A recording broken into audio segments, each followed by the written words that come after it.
I was offered $5,000 for a video, but this was when I was like 19. I was like, double it, and I'll walk outside and I'll give it to a homeless person. And they're like, no, you won't. And I was like, double it. And I was like pacing around my neighborhood for 3 hours convincing this guy, like on the phone, just double the money. I promise the video will go viral and I'll give it to homeless person. I was like, $10,000 just looks better in a title. It'll get more views. I promise your app will do better. A lot of times people, oh boy, it's like they think their videos are better than they are, honestly.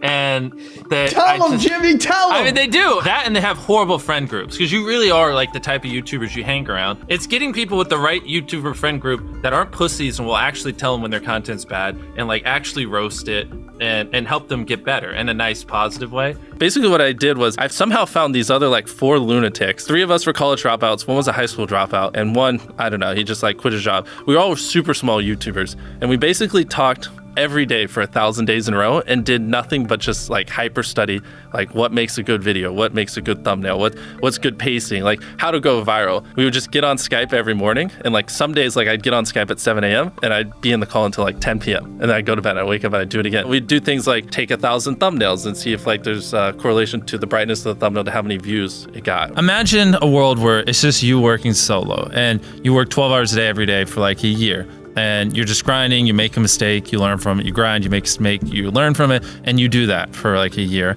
And then imagine a different world where you have 4 friends who are also equally grinding in something similar. Friend number 1 makes a mistake on Friday, he teaches the other 4 people. Friend number 2 makes a mistake the next week, teaches everyone. And then like you're all learning from each other's mistakes. You're all constantly studying 24/7 and downloading each other. Like after a year, you're like 2 years ahead of the guy who was just solo. Do you frequently go that far out of your way to capture the thumbnail? Yeah, I mean, of course, everyone should. If people don't click, they don't watch. So you want to give them something to click. Something a lot of people forget is like unsuggested on phones, thumbnails are really fucking small. So like people are editing thumbnails full blown on their computer, and when you shrink it down, you can't see. We try to all around be above the rest. Anyone can clickbait, but do you actually like deliver on it? We say we put 100 million Orbeez in the backyard, we put 100 million Orbeez in the backyard. Your title and thumbnail set expectations. Like what you're saying is like, I like bananas. And what you need is bananas are the best goddamn food on the planet. Like that's the type of opinion you need. Like you need something like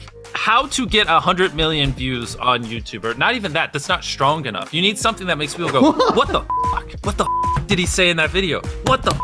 I need to know. At the very beginning of the video, to minimize drop-off, you want to assure them that those expectations are being met. If you're putting 1 million Orbeez in a pool, don't start the video with you shopping for, you know, your mom's birthday present. At the beginning of the video, just say, this is 100 million Orbeez. We're gonna fill this pool and this entire backyard with them. Match the expectations, and then you want to exceed them. So you want to assure people that what they clicked on is what they're getting, and then blow their mind and be like, but you're also getting even more. Anytime you say the word algorithm, just replace it with audience. The algorithm didn't like that video? No, the audience didn't like that video. If I wasn't retaining a viewer, just would it make sense for you to promote it? Why would you promote a 10-minute video that people watch on average a minute and a half? I mean, every video, even the stupid ones, I learned something, you know, and that's something I try to make a very big point of, is like, no matter how bad we mess up, like we sometimes have videos that have horrible retention. It's just like, as long as you learn from it, it's not the end of the world. Every YouTuber says it. It's like, no one will ever be able to replicate my style. I gotta edit it. But newsflash, someone can. It's actually not as difficult as you think. It was good that I got a really strong foundation on how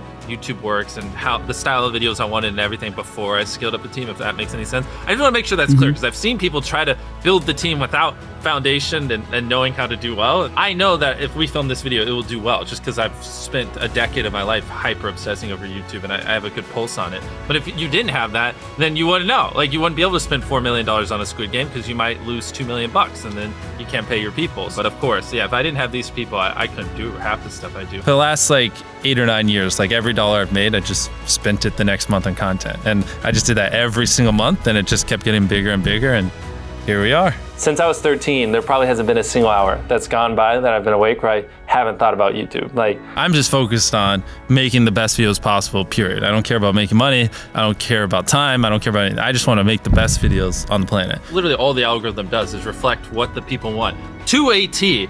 And if you deny that, you just make terrible videos and are trying to find a scapegoat. We do our videos in other languages as well. If you Google it, it's like only whatever, less than 10% of the world speaks English. So 90% of the world can't even enjoy your content. And when I realized that, I was like, wait a minute, 90% of the world can't even watch this stuff. Like, we just started doing this like 6 months ago, and it's crazy like how viral some of these videos are going. 51 million. In Spanish, the guy who does my dubs is the same guy who dubbed Spider-Man. We managed to convince him. So a lot of those comments are like, why does he sound like Spider-Man, or is MrBeast Spider-Man? To me, what's important is click-through rate, getting people to click on your video, and then average view duration, average view percentage, or just relative retention, and having them watch it. A lot of creators think click-through rate is just like the title and thumbnail and did they click it, but a lot of it too is, did they enjoy your last video? Because if someone watches a video of yours and they loved it, you can bet the next time you're recommended, their chance of clicking is a lot higher. Sometimes we're filming for 3 or 4 days, like 10 hours a day,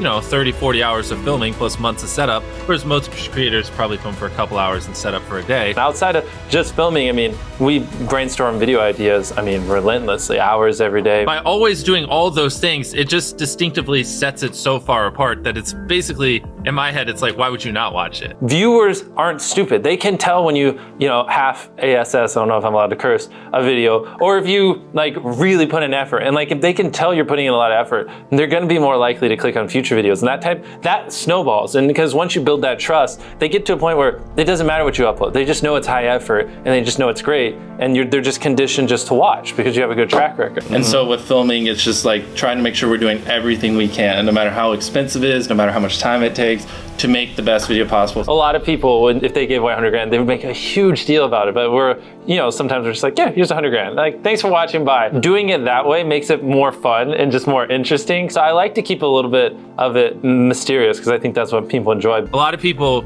aren't willing to put in 10 hours days because they don't like what they're doing. So it's finding what they enjoy, because it is like a long grind. You're doing for years, not months. So if you don't enjoy it, then you're gonna burn out. I just had the blessing of finding what I loved at a young age. So because to get to this level, it takes, a decade. Most people don't find what they love till their young 20s, so they'd be where I'm at in their 30s. Yeah. I just lucked out and found it when I was really young. Living your life chasing a nicer car and a bigger and bigger box to live in is kind of like a dumb way to go about life. I actually, funny enough, I lived in a super below average home, and I kind of learned why famous people don't live in below average homes, because someone broke in, stole everything I owned. So I had to get a little nicer house for security reasons. But before I was robbed, my place is a little duplex, $700 a month. You get a roommate's $360 split. People think just because you go for views means you can't have fun, but you can pull views and you can have fun, which is what we purposely try to do. If you're not doing something that's just inherently fun to you, you're just quit. Just give up. You gotta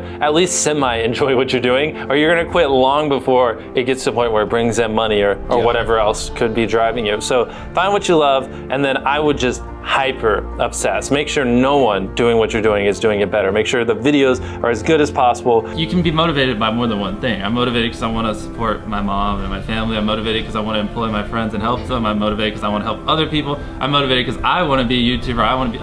I feel like that's another misconception. You can have lots of things that drive you. Absolutely. Yeah. Absolutely. So there's just tons of stuff that drive me. And everything drives me to wanting to be a YouTuber, so I kind of obsess over it. For the people that are willing to be coachable, I would say just education. There is a lot of misinformation out there that people live and breathe by, the weirdest stuff. I gotta upload at midnight on Wednesdays or my videos don't do well. It's just dumb stuff like that they don't realize how badly they're handicapping themselves. Some minor tips I could give is if somehow you could have a payoff at the end, then more people are gonna watch to the end just to see what happened. Whichever one of these 456 people survives the longest wins 456 grand.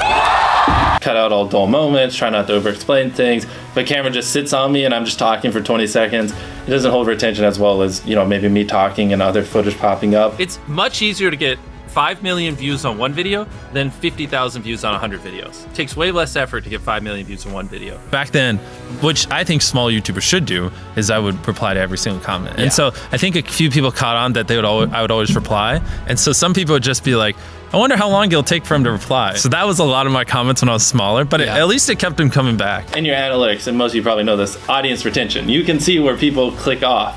Just literally go through your last 50 videos, write down where everyone clicked off, and then just don't do those things again. But wait a minute, MrBeast. What if I don't know how to actually improve my average view duration? How do I know where to start? What if I'm just a noob? Well, in order to better retain your viewers, it's first helpful to have a really deep understanding of how they experience YouTube, to put yourself in their shoes. And in this video, I explain 5 simple steps that will help you do just that. Check it out.